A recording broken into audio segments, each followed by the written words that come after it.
All right, so stocks staved off a what could have been a disaster today. At least that's what we've heard all weekend and going into this morning, and pretty much most of the day. We heard about the potential disaster that it looks like we may have avoided. The question is, okay, if we avoided disaster, have we avoided the bearish trend?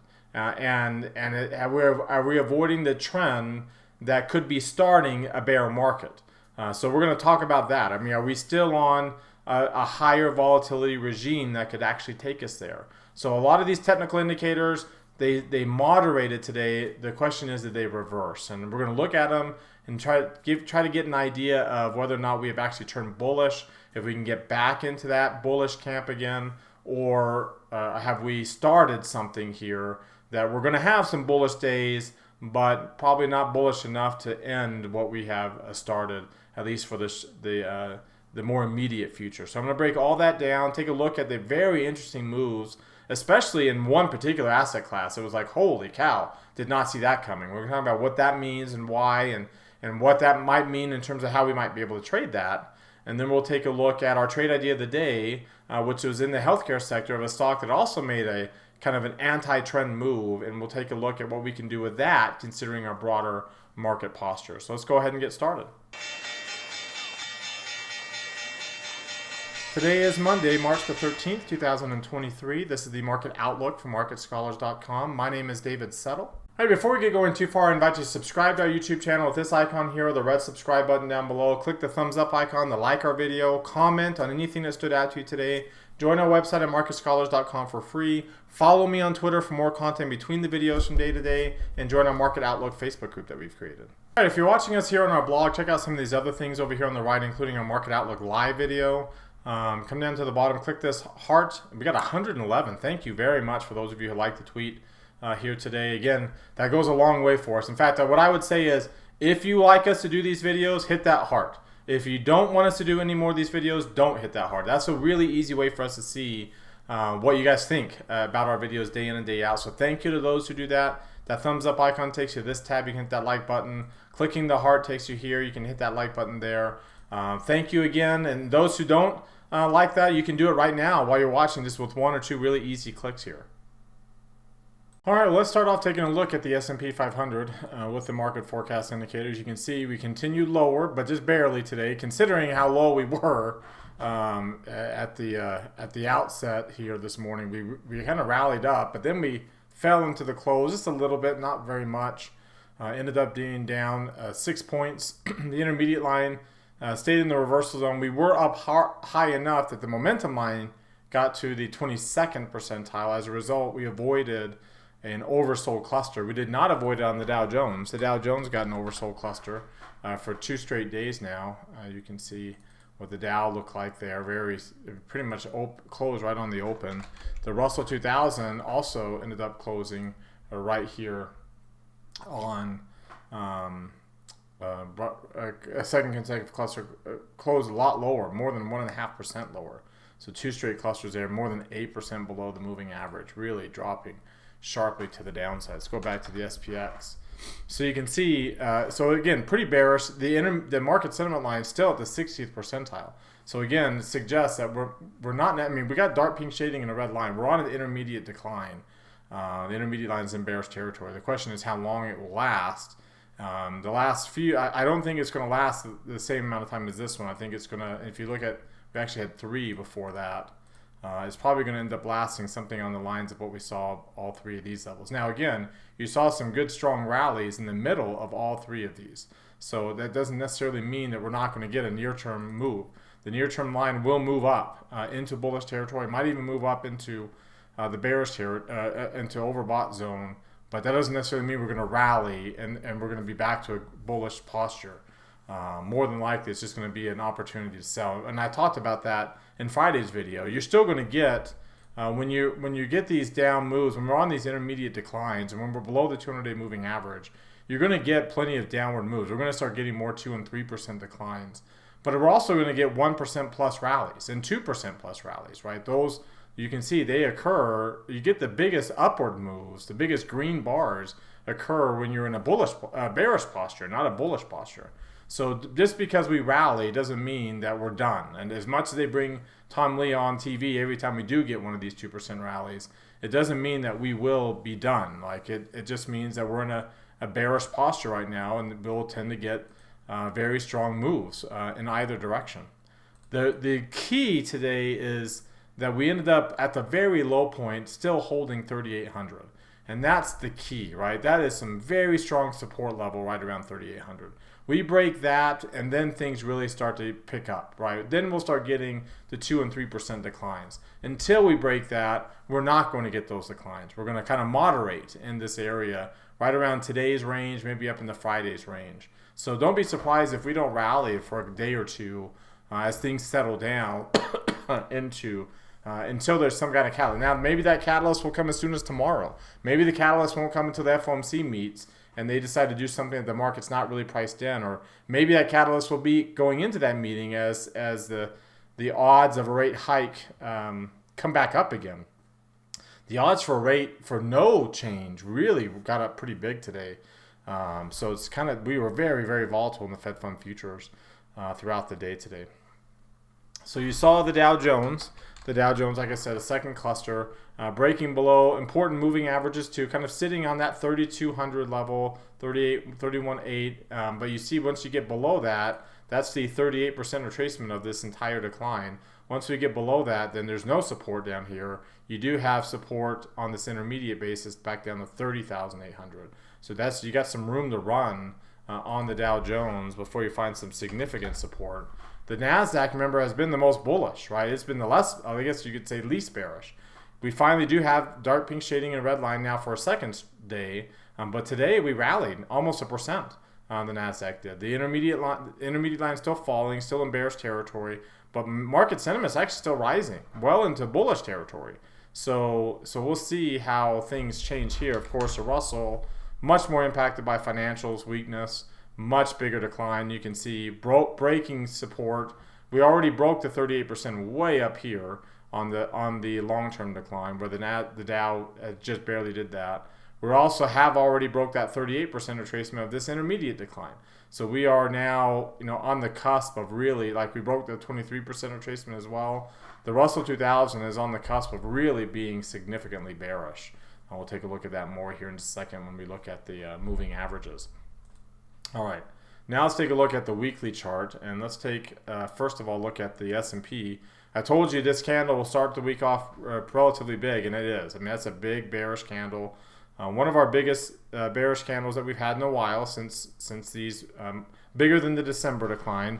So it's been a while, but as a bearish move to the downside, we got the red arrow, we got the death cross, PPO's falling.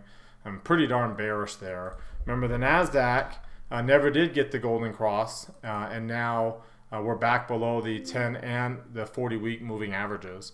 So just like that. Now the Dow did get a much more significant golden cross, but look how bearish that candle is. So very bearish candle in the weekly chart, and we're about to get another death cross on the Dow Jones. And then finally, your Russell 2000 also got somewhat of a golden cross, but is now about to. Look how bearish that candle is.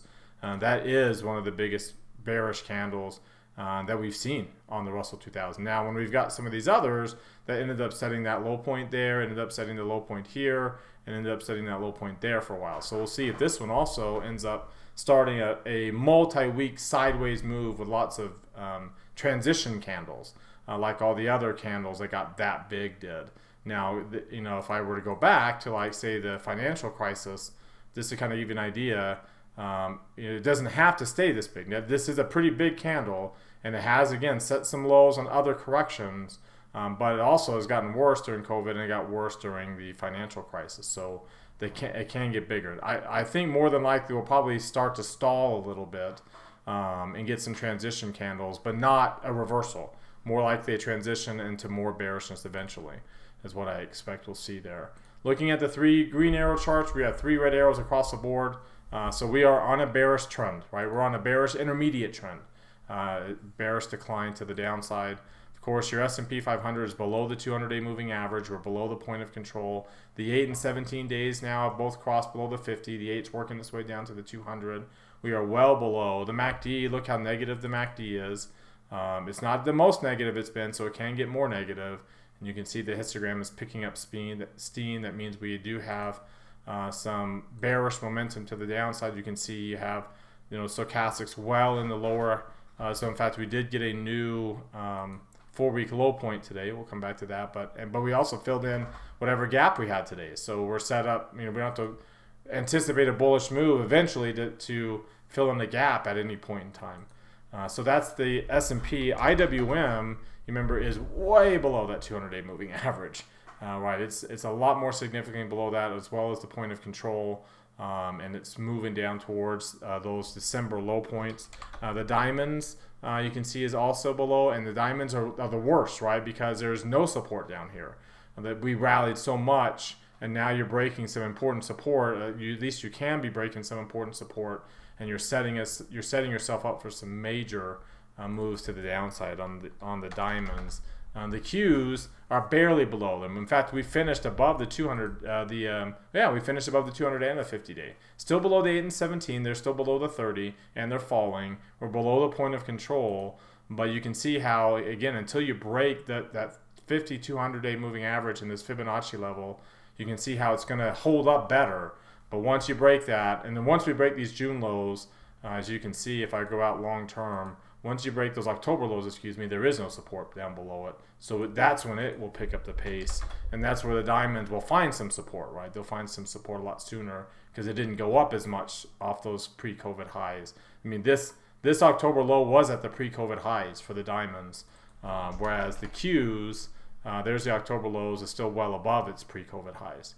Right now, the diamonds, you can see there's no support down until you get into those areas, until you get to those June lows. So that's why it's got a very bad margin of safety now, below the 17. The 8's crossed below, the MACD's gone negative on the diamonds. For the S&P on the weekly chart, the MACD has also gone negative, but just barely. The histogram is picking up pace. So we are, as I mentioned on Friday, these weekly charts just tell us that we're just getting going to the downside. Doesn't mean that we're going to have every day down, but on a long term, on an intermediate basis, we're just getting started. So I think that intermediate, like I showed you before, I think the intermediate decline is going to last about as long as some of these others have lasted in 2022, if not maybe a little bit deeper or longer. There's your hull. We got the red hull. The moving average is turned down, so it's red. Bearish candles here, very significantly bearish candles, and then your parabolic SARs. Remember, the weekly is just getting going. It's just getting going. So that's your issue there. You're from a breadth standpoint, you are below minus 100. So that's going to give us a little short-term pop, very short-term, but it's going to give us a short-term pop. Again, off of an important support level. The question is, do we get back above 3,900 or get back above 4,000? And at least start to trend higher, and the odds are relatively low. But the breadth is very negative. We are close to crossing below zero on the summation index, which is not a good sign in the least bit. Your money flow is also well in bearish territory at its lowest levels, about to eclipse the lowest levels of this decline. And of course, getting below 20 is where we got to, or at least we got to 20 on all these other intermediate declines. So we are well into bearish mode here. To say the least. The DMI has easily flipped up, and now your positive indicator has dropped below 20, and your ADX, again, we are just getting started when the ADX is that low. And for that matter, your Bollinger Bands are also that low and rising. We are just getting started here. We are still in the lower quartile. We didn't get outside, but we are outside the Keltner channels. When there's a gap between the Keltner and the Bollinger Bands, and you trade between them, we are trending lower, and you can see the bearish momentum that is still, not nearly as high as it was during some of these others. And as I mentioned before, I actually think that this intermediate decline may be worse than some of these others because we had in my opinion, a more insidious fake out that really brought a lot of people into the markets and to a lot more stronger bullish posture than probably we should have been. And you can see that in the sentiment indicators, right? In the AAII, we were a lot more bullish than we ever were anytime during 2022. So it got a lot worse. It put us in a much worse position, to where I think we can have a lot more bearish momentum than what we even had coming off of those fake outs in March and August. So that's the concern that we have going on here. Finally, the RSI and the CCI, you can see minus 200, well below 40. I mean, we are in bearish mode. So I can draw a new duplicate that, and I can move this over. Oops.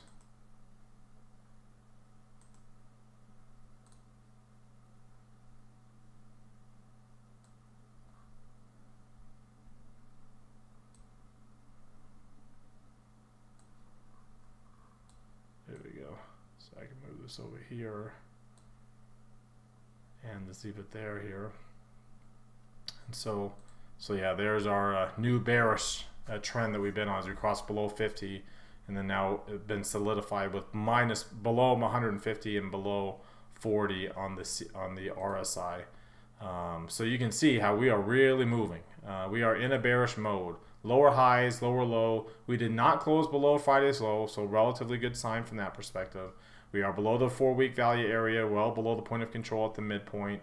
We did get a new 4-week low, so we're still 6 days away from any kind of reversal if it were to happen.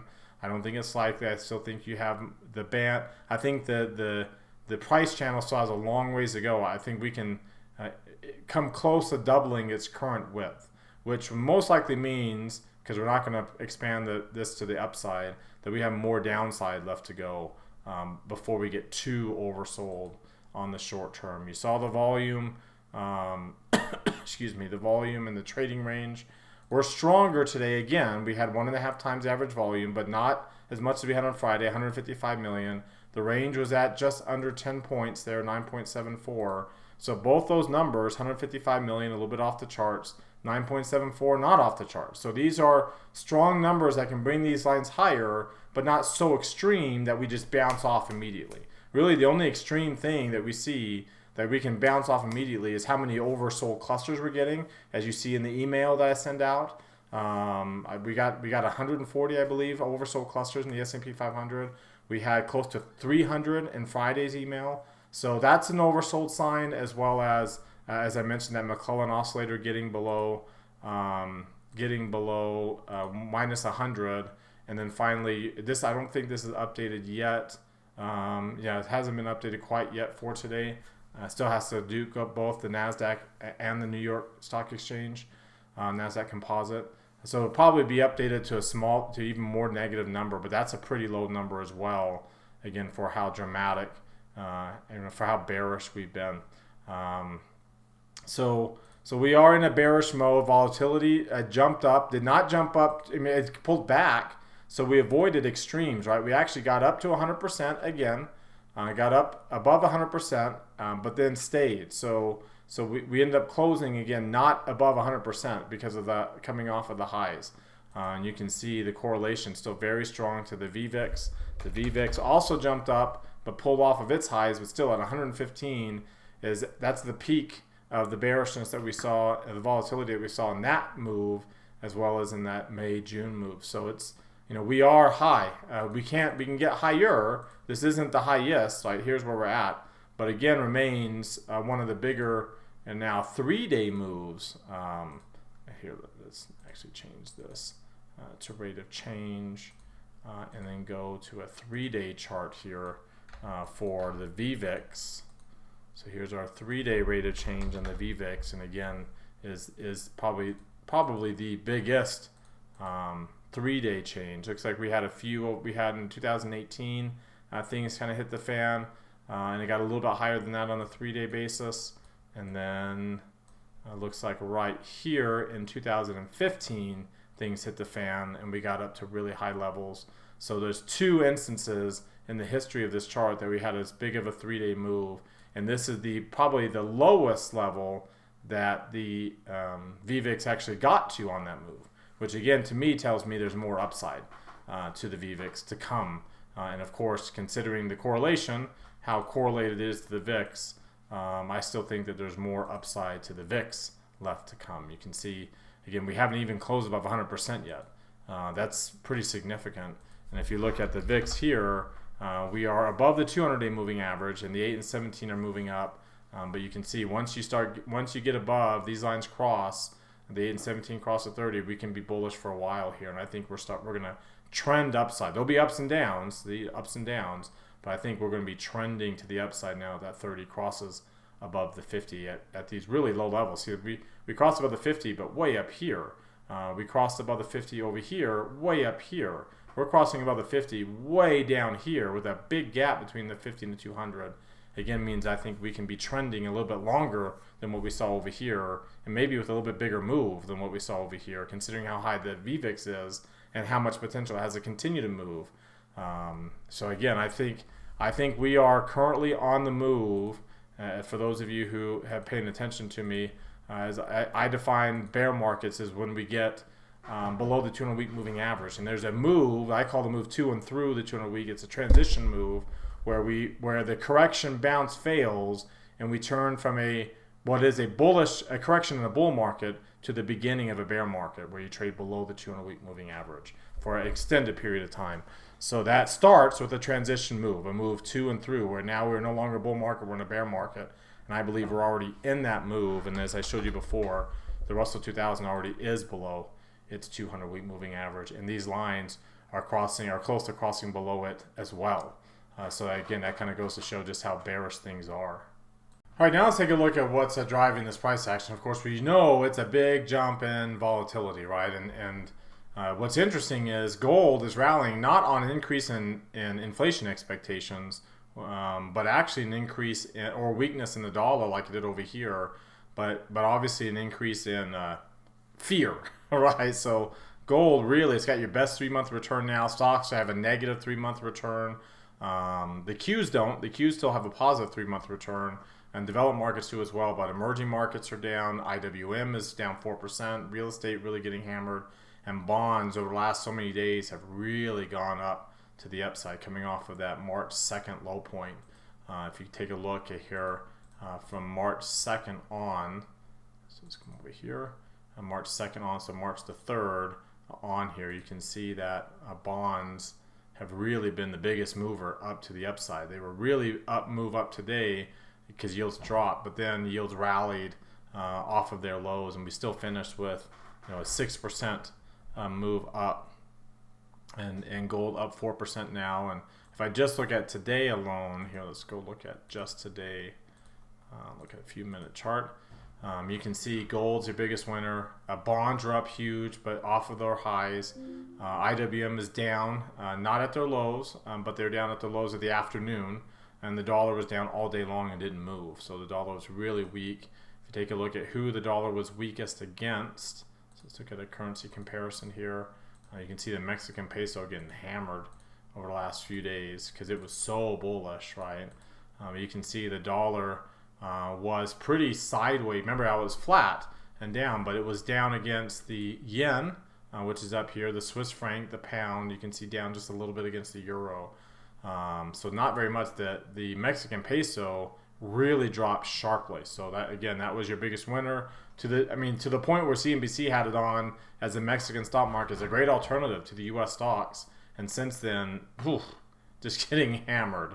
And that's a big deal for the trade-weighted dollar index because the trade-weighted dollar index, I don't even think the Mexican peso might be in the futures contract, but it's one of our bigger trading partners, so it does have a much bigger weighting on a trade-weighted basis.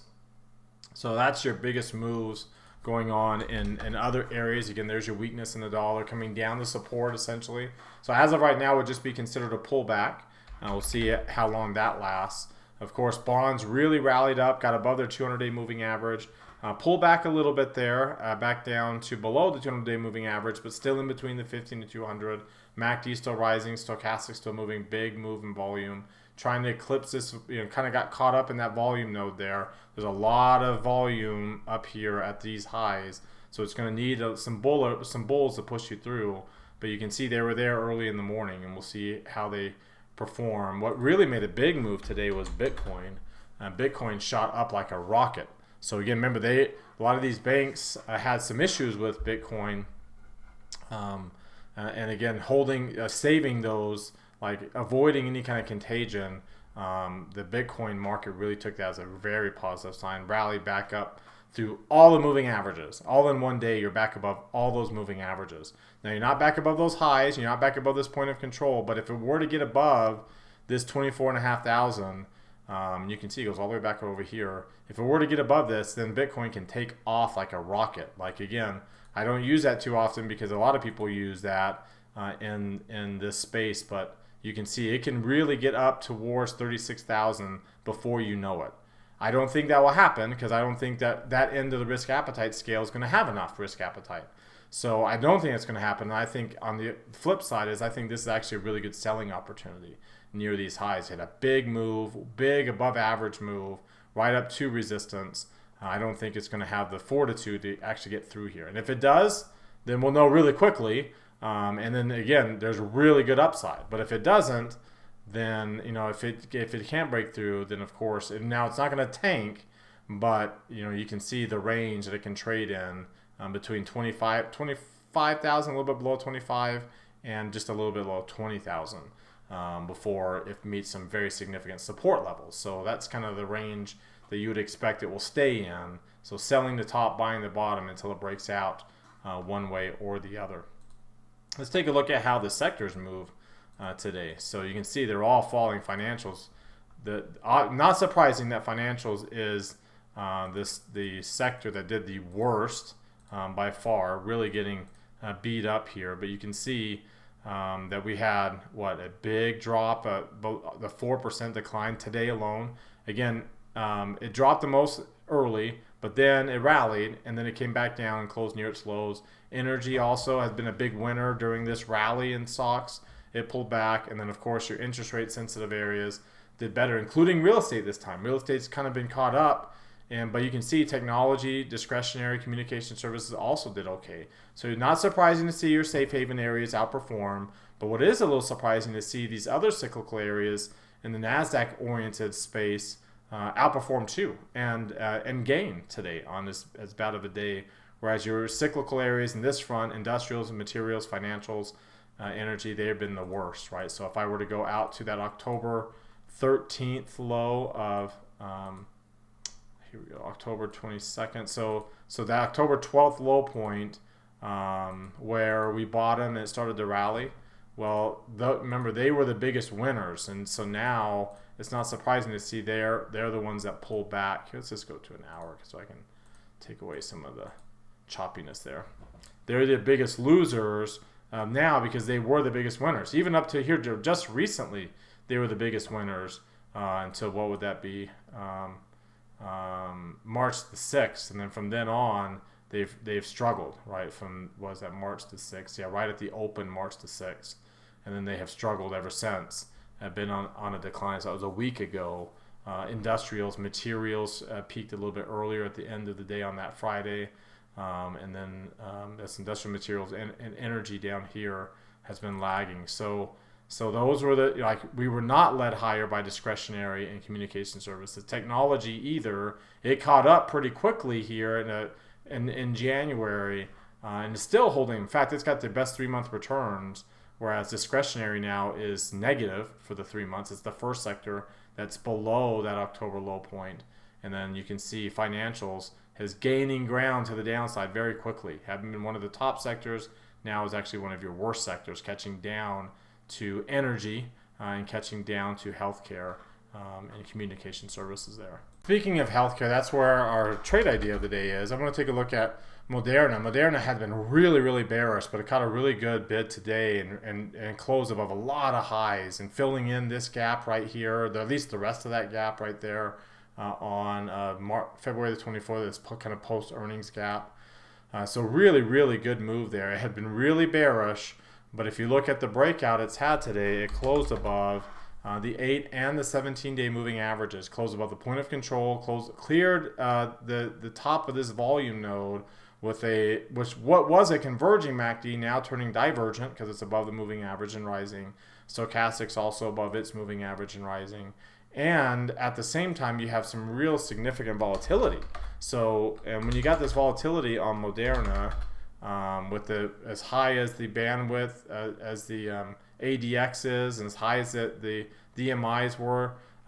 So they're moving in the opposite directions pretty quickly, but with the ADX still that high, that means you can still get some pretty big moves, and you see that as well with the Bollinger Bands and the bandwidth relatively high compared, not closer to obviously to the 150-day high than the lower end, and then but you can see, look how wide the bands are relative to the Keltner channels. So again, when they're that wide, then we can really shift momentum pretty quickly to the upside, and we might not like break out and really take off to the upside, but there's a lot of opportunity for some volatility to the upside in this sideways move.